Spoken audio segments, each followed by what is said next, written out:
Okay, in this section, 4-7, our topic is proofs with triangles. So we're going to take all the triangle congruence theorems that we've looked at now, and we're going to start incorporating those into some proofs, kind of like what we did in Unit 2.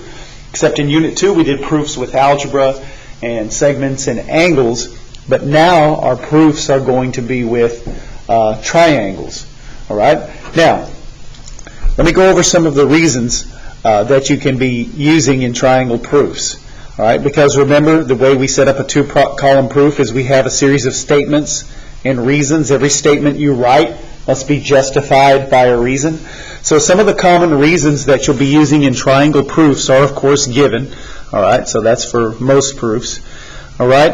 The reflexive property will be used. Remember, reflexive property says anything is equal to itself. With equal for numbers or congruence, any object is congruent to itself.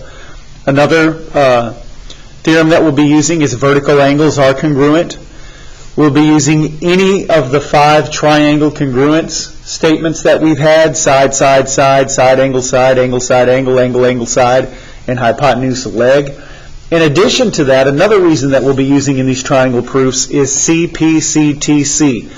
Corresponding parts of congruent triangles are congruent. Now, typically we'll invoke this reason once we have used one of these to prove that 2 triangles are congruent, and then we're trying to get some of the other remaining 3 pieces to be congruent. So once we know these 3, any one of these sets of 3 pieces are congruent to prove the triangle is congruent, then we know all 6 corresponding parts are congruent by CPCTC. All right, so these are just kind of some of the common reasons that you can expect to use in these proofs. All right, so let's take a look at one. So we have some given information. Okay, we have a diagram, and we also are asked to prove something. All right, so let's see what we've got. Okay, here's my drawing. It says AD is congruent to DC. AD has 1 mark, DC has 2 marks. Okay, if your drawing was not marked, you would go ahead and put the marks in at this time. All right, so sometimes the drawing will have the marks and sometimes they won't. Okay, so the next one, angle ABD. Let's find it. ADB is here, and CDB is here. So those 2 also have 1 marks. Like I say, some of the drawings are already marked up for you with the congruent parts. Some of them are not. So if they weren't, as soon as you read that information, you would mark it in your drawing. All right. Now what we're trying to prove is that angle BAD is congruent to angle BCD. So we're trying to prove that these 2 angles are congruent. All right. Okay, so let's proceed. So the first thing I can write in is the given information. Segment AD is congruent to segment DC, and that's given information. Nobody should ever be stuck on the first step of a proof. All right. I also have another piece of given information. We'll go ahead and write that in. Triangle ADB is congruent to triangle CDB, which is also given information. All right. So we got those 2 out of the way. Now, we're trying to prove that these 2 parts are congruent.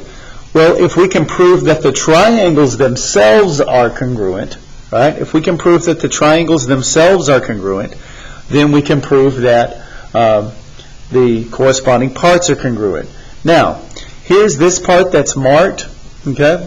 And the reason why it's marked is because we know that BD is congruent to BD. Okay? We know that it's congruent to itself. Okay? And how do we know that? Because of the reflexive property.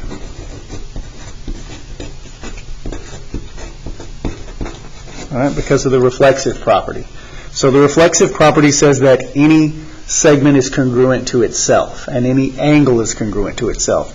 So since this segment, BD, okay, is shared by both triangles, right? Since it's shared by both triangles, then we know that it's a congruent piece to each one of the triangles, the one on the left and the one on the right. So now we can look at all the parts that we have marked, right?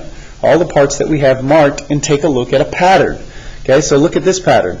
I have side, angle, side, and I have side, angle, side. So now we know that these two triangles are congruent. Triangle A, B, D is congruent. Triangle ABD is congruent to triangle. Now, remember what we had a few sections ago.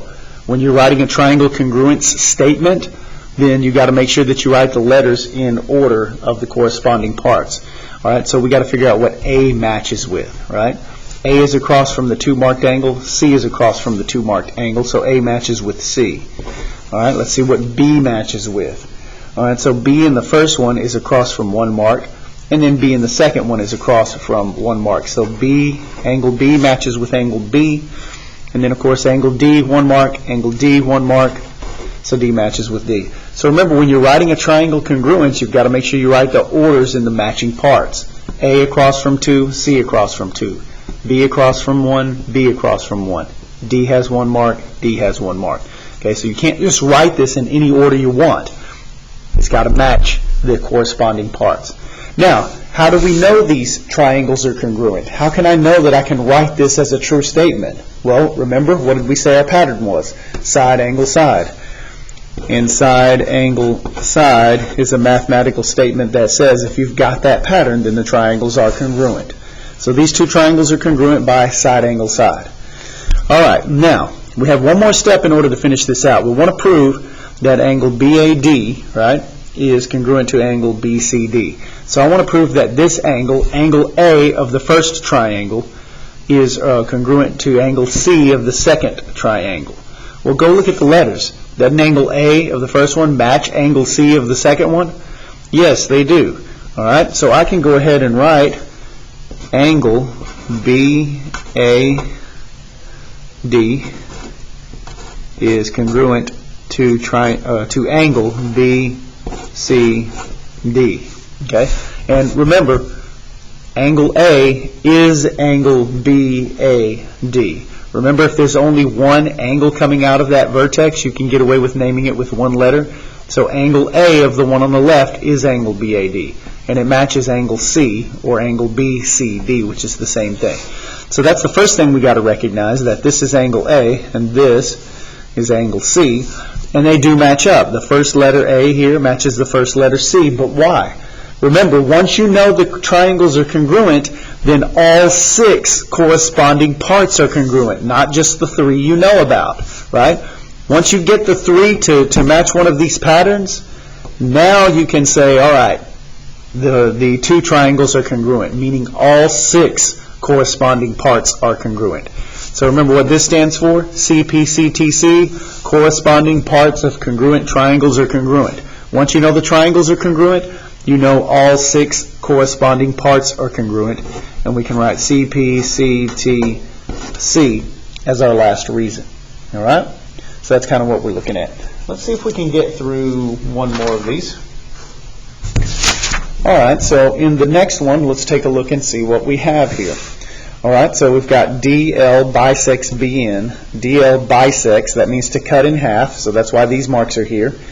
XLN, XLN is congruent to XDB, so that's why these 2 marks are here. And we want to prove that segment DB is congruent to LN. All right? So we can start now by writing in the given information. Segment DL bisects BN. That's given. And we can write down angle XLN is congruent to angle XDB, and that's also given. All right? Now, the next thing that we want to try to do is get anything that we can from the given information. DL bisects BN, so if DL cuts BN in half, then we know that BX has to be congruent to XN, because it cuts it in half. So BX is congruent to xn, and that's by the definition of bisect. All right, by the definition of bisect. So that's why we have these two segments marked congruent, because DL cuts that segment in half. All right, so what's the next thing that we want to get here? All right, so now, the next thing that we want to try to get here is a pattern of congruence. And so at this point, all I've got is a side and an angle from the given information. I have a set of vertical angles I can now name congruent. And remember, I'm trying to prove that DB is congruent to NL. So I could get these two sets of vertical angles congruent, or these set of vertical angles congruent. Well, the bottom line is I need to get the pair that's going to help me say that these two parts are congruent, which means I need these two triangles to be congruent to say that these two parts match up. So it wouldn't help me to get these two triangles congruent, because the top and the bottom are not a part of those two. I need the top and bottom triangles to be congruent, which means I need to get the top and bottom vertical angles to be congruent. So what angles are those? The top one is BXD, so I can now write angle BXD is congruent to the bottom one, which is LXN, angle LXN. Okay? And how do I know that they're congruent? Because they're vertical angles, and the theorem says vertical angles are congruent. All right? Now, let's take a look at what we've got. The pattern that I have now, I've got an angle, and a side. Right? I've got an angle, and a side. Now, remember, before I say that these triangles are congruent by angle, side, I've got to make sure I have the corresponding non-included side. I do have the non-included side in both cases. The included side would be here and here. But now, is it the corresponding non-included side? Remember, we talked about that in the last two lessons. All right, so this side is across from an angle with 1 mark. This side is across from an angle with 1 mark. And so it is the corresponding non-included side.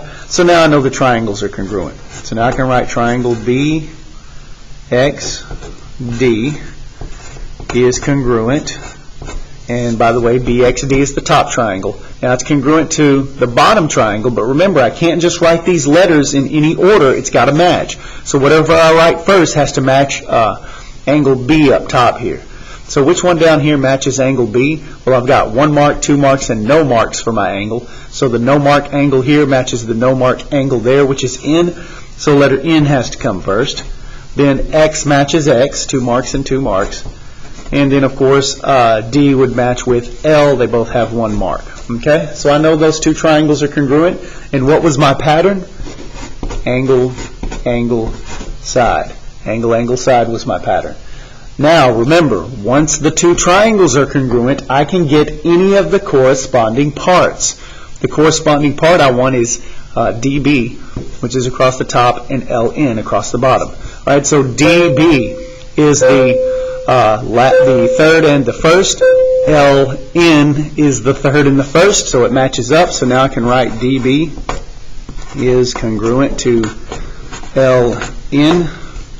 And we know that's by C, P, C, T, C. And we're in good shape. All right? Now you're ready for your quiz.